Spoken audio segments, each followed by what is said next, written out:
Well, we head now into the Fuchs V8 Supercars and Masters.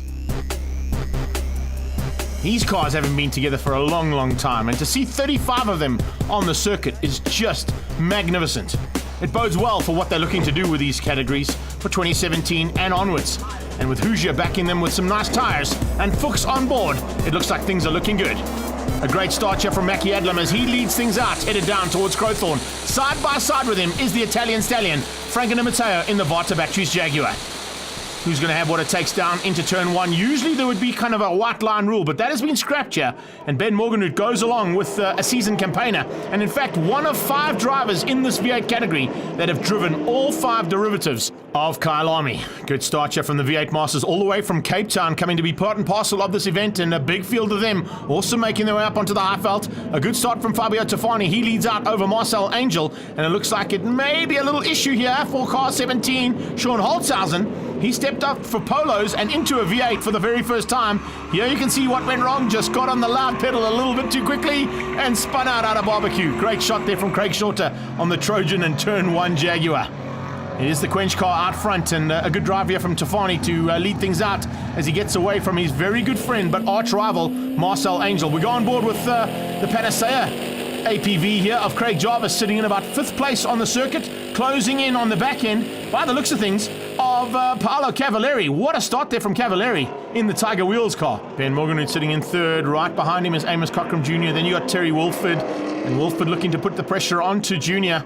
Oh, Nokia spinning out there all on his own. Fortunately, getting it all wrong, and this might be some evasive action required. Yeah, oh yes, I thought so. Schroeder getting it out of shape there. The number 1 car, unfortunately, having to just miss the stricken machine in the middle of Crowthorne Corner. We may be seeing a safety car here if they can't clear that car quick enough. But the first 5 in the V8's getting away in the supercars aspect of it. You can see that they're slowly but surely starting to heat up for 3rd, 4th, and 5th place as Ben Morganhood is closed down. Back end of supercars now being caught by the front of the Masters, and Marcel Angel having to fend off the attack coming from Cavalieri and also get around some of the slightly slower Corvettes. Oh, that's a big one. That is a massive one. Car 9 out of shape there. Jürgen Zebentham spun out in clubhouse, and Schroeder this time could not avoid the contact and actually went straight head on into Jürgen Zebentham, parked in the middle of the circuit. He wouldn't have known that was happening at all. Back to the front end of V8 supercars, the different categories racing together here, and Mackie Adlam looking for a victory here, but unfortunately it looks like he's not able to catch the Varta Batteries Jaguar of Franco Di Matteo just yet. Looks like the Hoosier Corvette there of Cockram Senior fighting here with the Trojan and turn 1 Jag. Nice colours on that car for Craig Shorter. They've done a great job to get that car prepped and ready. And looks like Marcel Angel's got some problems. He's losing ground there to Jarvis, to Young. Sneaking through as well by the looks of things was Brian Evans.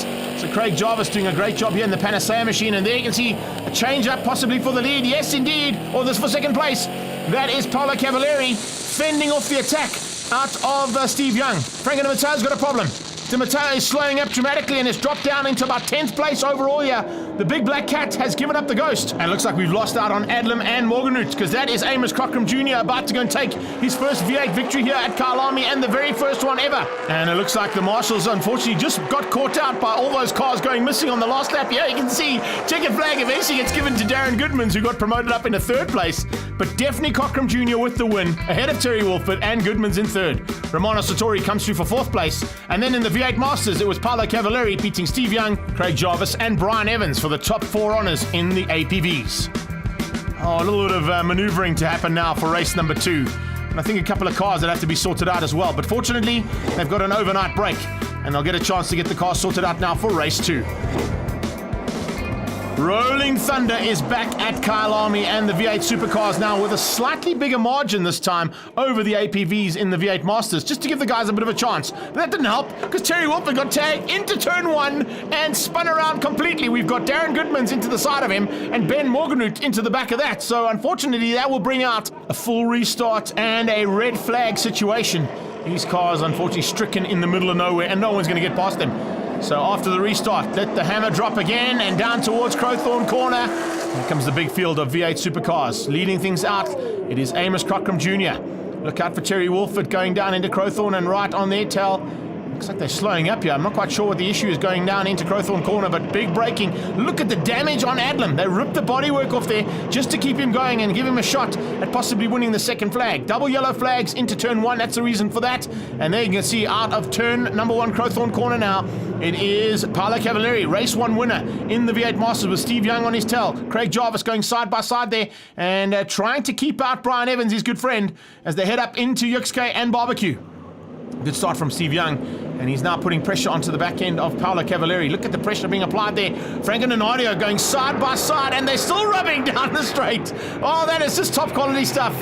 And Brian Evans eventually will probably have to find a way through there as the rest of the field comes streaming through. Look out, though, for Fabio Tofani and Angel coming from behind. It's the turquoise car with the yellow stripes, and look out for the black car with yellow stripes making their way through this V8 Masters category at the back end of the field. Ben Morganhout with some duct tape and some repair work being done frantically gets completely out of shape, and that is not what you see out of Ben Morganhout with 1 lap to go. He is in the lead and about to lose the lead. Can you believe that? Siafari Jr. sneaks through and goes ahead. Looks like Ben can't get the car started. At the top end of the field, is that Evans? Yes, Brian Evans has spun out and lost the rear bumper on his APV. Number 12 spins out as well, Bevan Schwartz, the man with 12 lives, and unfortunately he got that 12th life taken away from him. As we can see yet again, Holtzhausen with a bit of a dismal baptism of fire here in the V8s. But I'm sure he'll get to grips with that car pretty rapidly in the V8 Masters. Second group on track, and yet again it looks like it might be a double here for Paolo Cavalieri. There's no answer coming out of Young. In fact, he's been outgunned into Leocorp by Tofani, who started from the back of the field and now goes up into second place in the V8 Masters. Charles Arton just behind them there, and looks like the 12 car, unfortunately, with some issues as he pulls to the sideline there in the V8 Masters. Right, checkered flag about to come out, and it's going to be all about Siafari taking the second victory in the V8 Supercars ahead of Mackie Adlam and Amos Cockram Jr. And then eventually Paolo Cavalieri managed to fend off the attack coming from Fabio Tofani in the V8 Masters and Steve Young. In fact, Steve Young just squeezing through as Fabio Tofani had to try and limp his car across the line and just managed to keep out Charles Arton for 3rd and 4th. Confirmation of the top 4 there. Farid Jr., Adlam, Cockram and Matteo in the V8 Supercars. And a great drive from Paolo Cavalieri for a double victory in the Masters. The car was awesome. We could make up, we could gain car lap for lap a car, and we just came and won it. So the car was awesome. Thanks to Denmark Steel, Max Track, and the whole team that got the car back together this morning for us to race again. Double on the day for Paolo Cavalieri in the Hollard and Tiger Wheels car. It's tough. It's tough driving these cars every single time, and that's what makes them so special. There's no electronic aids. It's all like they used to be. A lot of power, not too much grip. A great bunch of guys to race with from Cape Town. I'm pleased that the Gauteng guys showed them the way for a change, and it's just awesome racing. If there are any old torpies out there like me that used to race, this is the place to be. No